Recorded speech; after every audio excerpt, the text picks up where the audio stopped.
자, 오늘은 어제에 이어서 염색체에 대해서 조금 더 자세히 알아보도록 하겠습니다. 자, 교과서 115페이지 이제 아래쪽에 보면은 자, 핵형이라는 단어가 등장합니다. 자, 설명을 보면 자, 한 생물의 체세포에 들어있는 염색체의 수, 염색체 모양, 그리고 염색체 크기와 같은 염색체의 외형적인 특성을 핵형이라 그런대요. 그렇다네. 뭐 뒤에 내용도 보면은 뭐 체세포 분열 중기에 이 염색체 사진을 찍어서 염색체를 크기와 모양이 같은 것끼리 짝을 지우는 큰 것부터 순서대로 배열하여 나타냈다. 아우 무슨 말인지 너무 어려워. 그래서 이제 뭐 생물은 종에 따라 핵형이 다르다. 그리고 같은 종이라면 그리고 성별이 같다면 핵형이 동일하다. 뭐 이런 내용들이 나와 있죠. 그래서 핵형은 생물종의 고유한 특성이래요. 자, 그래서 이제 우리는 사람의 염색체 수는 46개다 정도는 아주 일상 상식 정도로 알고 있어야 돼요, 우리가.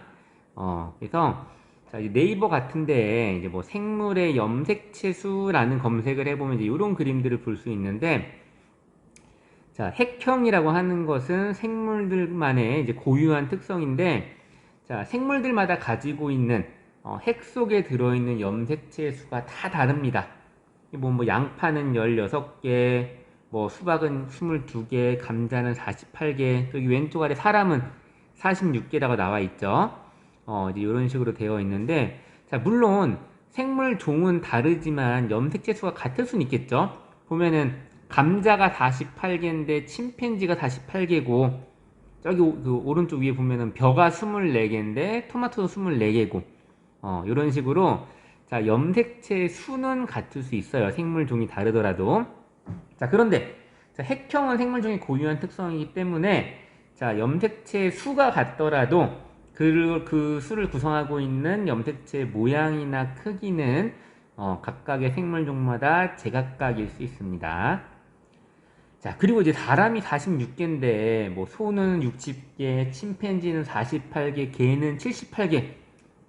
또 우리는 뭐 감자보다도 염색체 수가 적죠.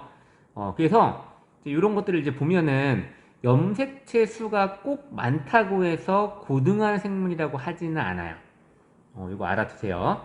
꼭 고등한 생물일수록 염색체 수가 많은 그런 꼭 경향성이 있는 건 아니다. 이런 거 알아두시고, 자, 다시 교과서로 돌아가 보면은 자, 우리 115쪽 마치고 교과서를 조금 넘겨서 117쪽을 보면 자, 요런 그림이 나와 있어요.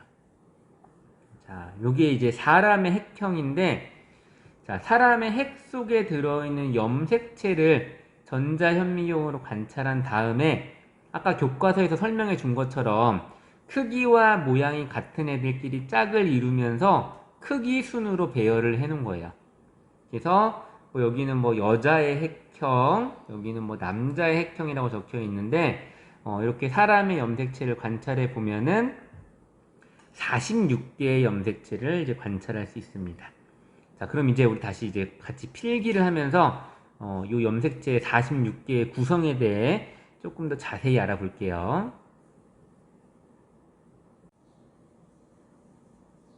자, 사람의 핵형 분석을 해볼게요. 자, 핵형을 분석해 보자. 핵형이 뭐였냐면 우리의 핵 속에 들어있는 염색체의 수나 모양이나 크기를 핵형이라 그런다. 라고 했고, 자, 이제 사람의 핵 안에 있는 염색체를 이제 현미경으로 관찰해서 이제 크기가 큰 것부터 해서 쭉 나열을 해본 거야. 자, 그랬을 때 이 옆에 남자를 적고 여기 옆에 여자를 적어볼게요.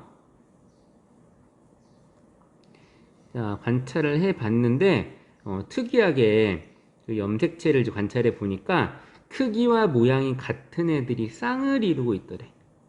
꼭 두 개씩 있는 거야. 이렇게.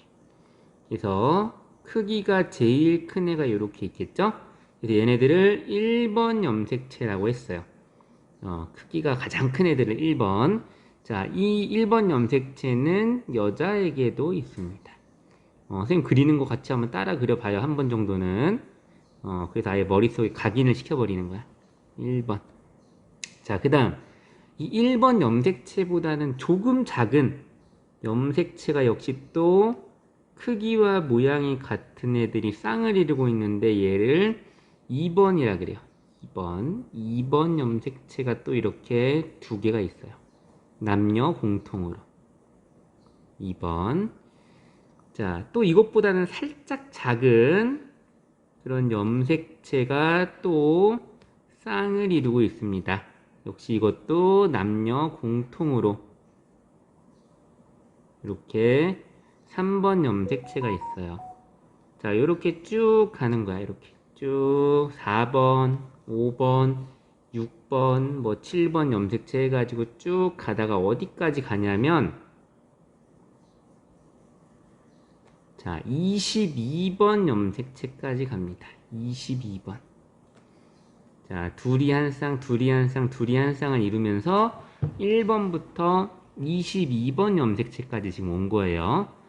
자, 그러면 지금 선생님이 염색체를 몇 개를 그렸죠? 선생님 여러분의 대답이 들리진 않지만 영상 찍는 거라서 총 44개를 그렸죠? 좀 이상하죠, 지금? 끝난 게 아니지. 왜냐면 사람의 염색체는 46개라고 그랬으니까. 자, 왜 22개, 두 쌍, 44개만 그리고 말았냐면, 자, 이제 남자와 여자의 이런 염색체를 이렇게 쭉 나열해 봤더니, 이 22쌍 44개까지는 남녀가 공통으로 가지더래. 똑같아. 줄 세우기 편했는데, 딱, 이렇게 22쌍 44개를 제외하고 남는 그 두 개를 관찰해 봤더니, 자, 여자는 그 남은 두 개가, 크기와 모양이 같은 애가 이렇게 쌍을 이루고 있어. 근데 여자는 23쌍이 모두 짝이 맞는 거죠. 근데 남자는 이 22번까지 딱 배열한 다음 남는 애들을 봤더니, 하나는 여자가 가지고 있는 이거랑 같은 걸 가지는데, 나머지 하나가 좀 작아. 사이즈가 안 맞아. 이렇게 가지더래요. 그래서 얘네들을 이 1에서 22번까지 염색체에 집어넣지 못한 거야. 지금 남녀가 다르다 보니까. 그래서 이제 이 염색체들에게 이름을 붙였는데, 자, 이 더 긴 거. 남자가 하나 가지고 있고 여자는 두 개를 가지고 있는 요 염색체를 이제 뭐라 부르는 거냐면, X 염색체라 불러, X. X 염색체라 부르고, 이 남자만 가지는 X 염색체보다는 조금 작은, 이런 염색체를 Y 염색체라 그래요. 자, 우리 남자와 여자 간에는 뭐 신체적인 특성도 그렇고 굉장히 다양한 차이점들이 있는데 그 차이점을 일으키는 원인이 뭐냐면 요 마지막 남은 두 개의 염색체를 XY를 가지냐 X 두 개를 가지냐에 따라서 남자와 여자의 차이점이 생기는 거예요. 굉장히 신기하죠? 자, 그래서 자, 이제 과학자들은 염색체에 또 이름을 붙여줬는데 자, 1번부터 22번까지의 염색체는 남녀가 공통으로 가지고 있어요. 이렇게 남녀가 공통으로 가지고 있는 1에서 22번까지 총 44개의 염색체를 뭐라고 이름 붙였냐면 상염색체라고 이름을 붙였어요. 상염색체. 자, 그리고 이제 나머지 두 개 상염색체가 아닌 남녀가 서로 다르게 가지고 있는 요 X 염색체와 Y 염색체는 자, 성염색체라고 자, 이름을 붙였습니다. 자, 총 어쨌든 23쌍이 있는 거죠. 총 46개. 자, 그리고 이게 왜 같은 염색체당 두 개씩 존재하는 거냐면 이 정자와 난자가 수정을 할 때 만났을 때 아빠 거 하나와 엄마 거 하나를 갖다 놨기 때문에 이렇게 쌍을 이루게 되는 거예요. 그러니까 여기 1번 염색체에 있는 두 개 중에 하나는 아빠가 물려준 거, 하나는 엄마가 물려준 거. 2번도 둘 중에 하나는 아빠가 준 거, 하나는 엄마가 준 거. 3번도 둘 중에 하나는 아빠가 준 거, 하나는 엄마가 준 거가 되는 거예요. 자, 그래서 이제 방금 배웠던 내용을 한번 뜻을 좀 적어 보면은, 자, 상염색체는, 자, 뜻이 뭐냐? 남녀가 공통으로 가지는 염색체야. 남녀가 공통으로 가지는 22쌍의 염색체. 총 44개겠죠? 22쌍 44개. 이거를 상염색체라 그러고, 자, 성염색체가 있죠. 성염색체. 자, 성염색체는 남녀에서 구성이 다르다. 그리고 성을 결정하는데 관여하는 염색체다. 남자를 남자답게, 여자를 여자답게 만들어주는 그런 원인이 이 성염색체가 다른 거에서 원인이 됩니다. 남자는, 우리 사람인 남자는 성염색체로 X염색체 하나와 Y염색체 하나를 가지고, 자, 여자는 X염색체만 2개를 가지고 있습니다. 자, 이렇게 되어 있고, 자, 그 상염색체와 성염색체라는 개념을 좀 잘 알아놓고, 자, 그리고 이제 우리가 또 알아야 되는 단어가 또 뭐가 있냐면, 자, 우리가 하나의 염색체당 2개씩 가지고 있죠. 이렇게 쌍을 이루면서. 자, 왜 2개를 가지고 있냐? 하나는 아버지가 주신 거, 하나는 어머니가 주신 거, 이렇게 쌍을 이루고 있는데, 이렇게 크기와 모양이 같은 쌍을 이루는 염색체를 우리는 상동염색체라 그럽니다.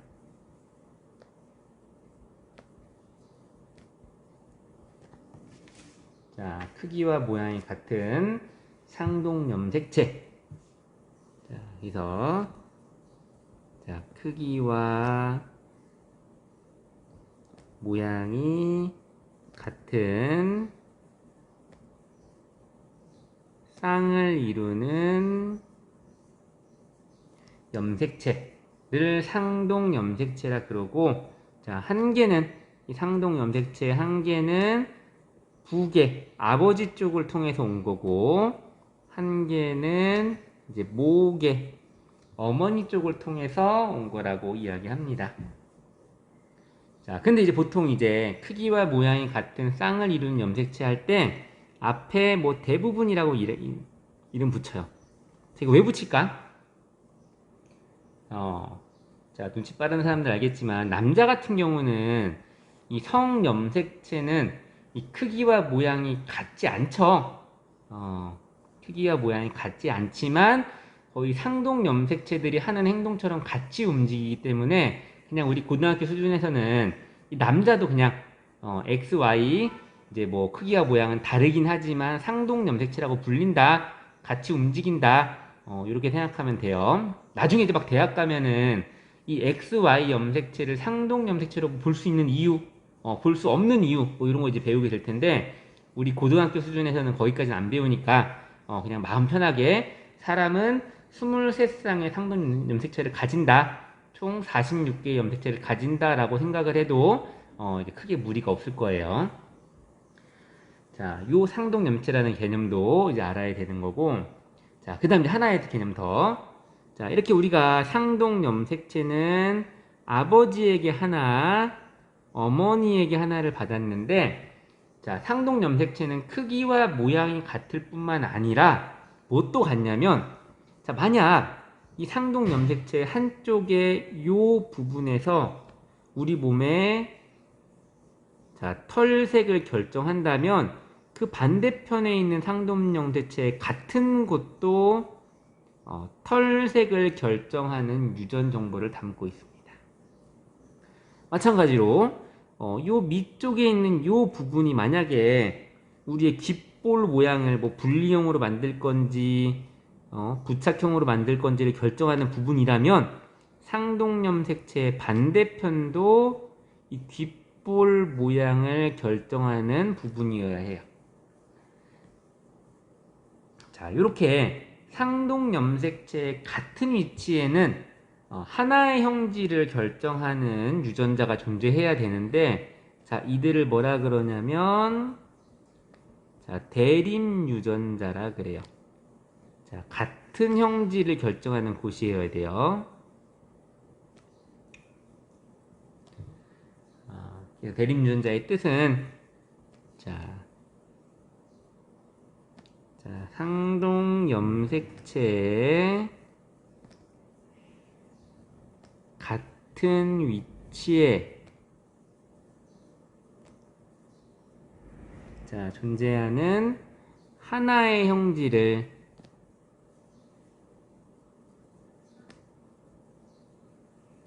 결정하는 유전자를 우리는 대립유전자라 그럽니다. 자, 이거 좀 단어들이 어렵지만 상염색체, 성염색체, 상동염색체, 또 대립유전자 이 단어들의 뜻을 좀 잘 익히고 넘어갔으면 좋겠어요.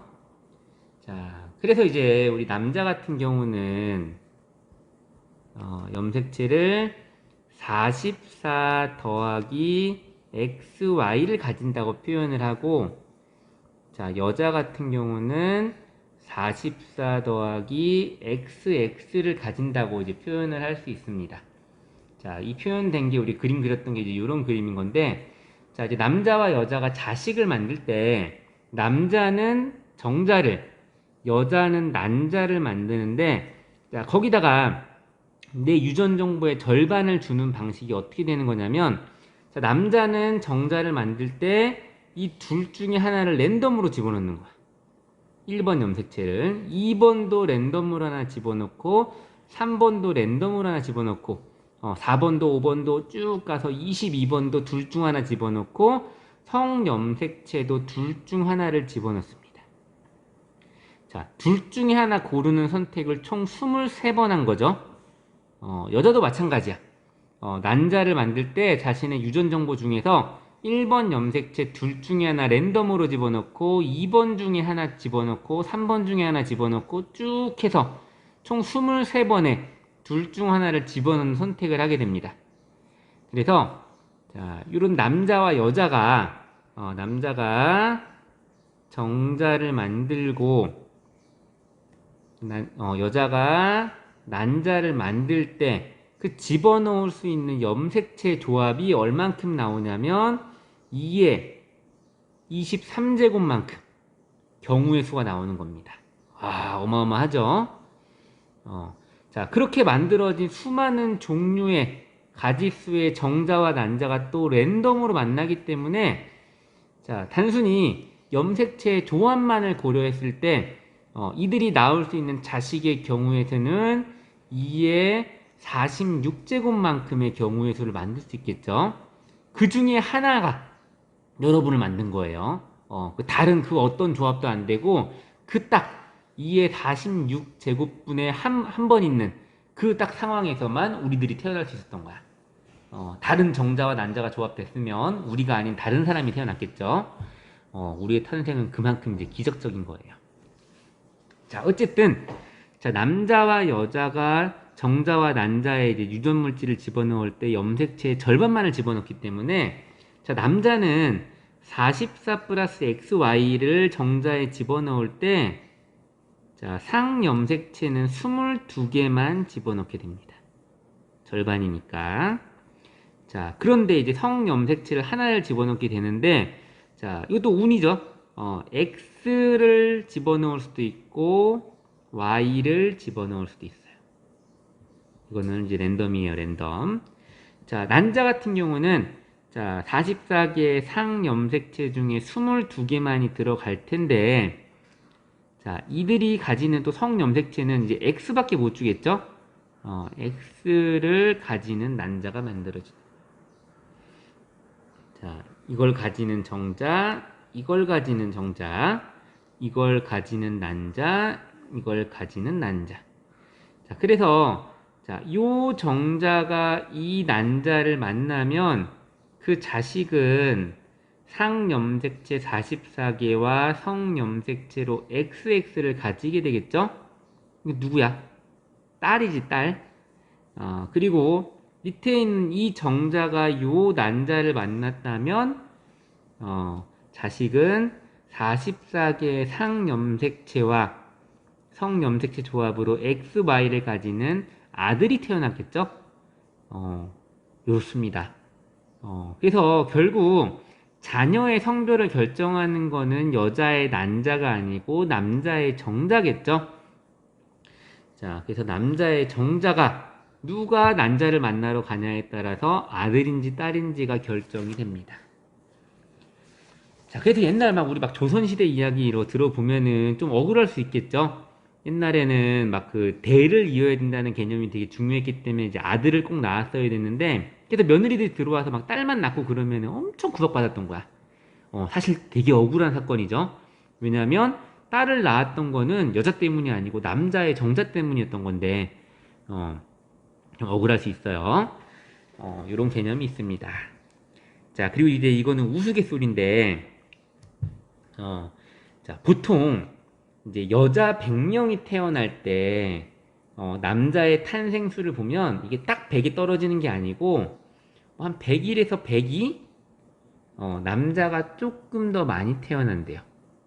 자, 이거에 대한 이제 우스갯소리가 뭐냐면, 왜 남자가 많이 태어나냐면, 자, 이제 정자가, 자, 이런 X 염색체를 들고 가는 정자가 있을 것이고, Y 염색체를 들고 가는 정자가 있겠죠. 자, 이들이 난자를 향해서 굉장히 먼 길을 헤엄쳐 갈 텐데, 자, 보면, X 염색체가 더 크죠? Y는 작고, 더 가벼우니까, 별 차이 없지만, 정자 입장에서는 Y 들고 가는 게 더 편하지 않을까? 라는 농담을 이제 생명과학 배운 사람들 입장에서는 해요. 그래서 확률적으로 더 가벼운 염색체 들고 가는 Y 들고 가는 정자들이 난자에 도달하기 더 쉬우니까 여자보다는 남자가 조금 더 태어나는 거 아니냐 라는 이런 농담들도 있기는 합니다. 자, 요까지 이제 배운 내용 이제 마치고 요 내용들 교과서에는 어떻게 나와 있는지 한번 봐볼게요. 자, 다시 이제 115쪽 보면은 아까 핵형에 대한 설명했죠. 염색체의 수나 모양이나 크기 같은 것들을 핵형이라 그런다. 핵형은 생물종의 고유한 특성이다 라는 걸 배웠고, 자, 다시 교과서 117쪽에서 자, 사람의 핵형, 여기 여자가 먼저 나왔죠. 여자의 핵형은 상염색체가 44개 있고 성염색체로 XX를 가진다. 남자는 상염색체 44개를 가지고 성염색체로 XY를 가지더라 라는 내용이 나와 있습니다. 자, 밑에 보면 자, 사람은 자, 모양과 크기가 같은 염색체가 2개씩 있는데 이들을 상동염색체라 그런다. 이들의 하나는 아빠가 준 거, 하나는 엄마가 준 거다. 그래서 우리 사람은 상동염색체가 23쌍, 그리고 염색체가 46개 있다고 이야기한다. 물론 XY 염색체 보면은 크기와 모양이 다르긴 하지만 그냥 우리 고등학교 수준에서는 얘네도 상동 염색체인 걸로 하자. 그렇게 넘어가도 큰 문제가 없다. 이렇게 되면 되겠습니다. 자, 그런 23쌍 중에서는 남녀에게 공통으로 있는 게 22쌍 있어요. 1번부터 22번 염색체까지 총 44개.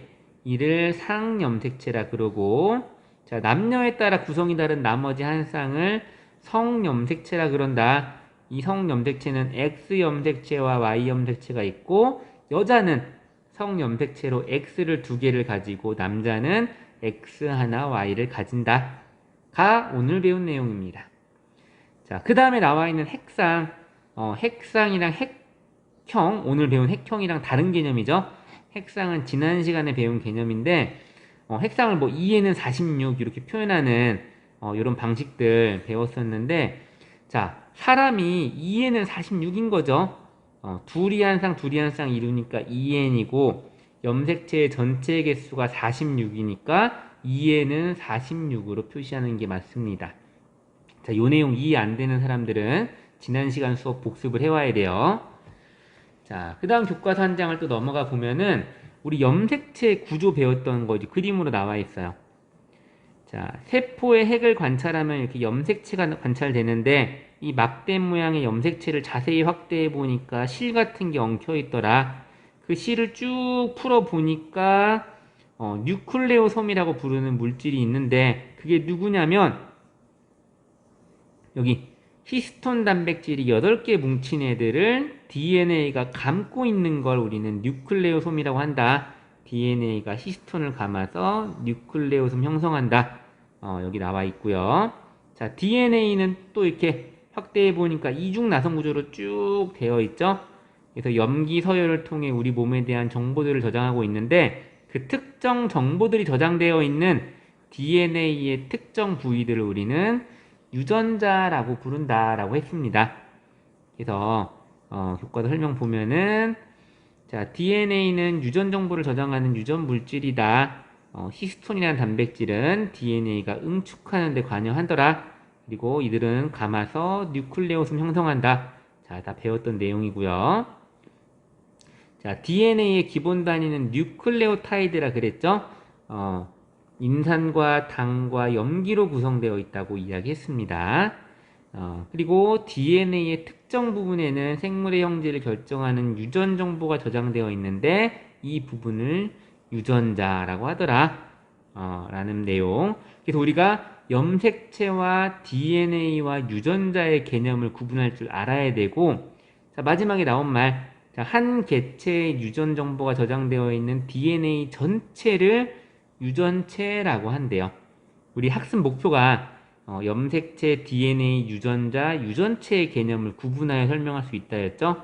그래서 이 개념들 확실히 한 채로 우리 다음 주 이제 오프라인에서 만나가지고 막 세포 분열 배우고 엄청 어려워 이제.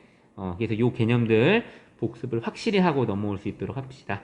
자, 고생 많았습니다.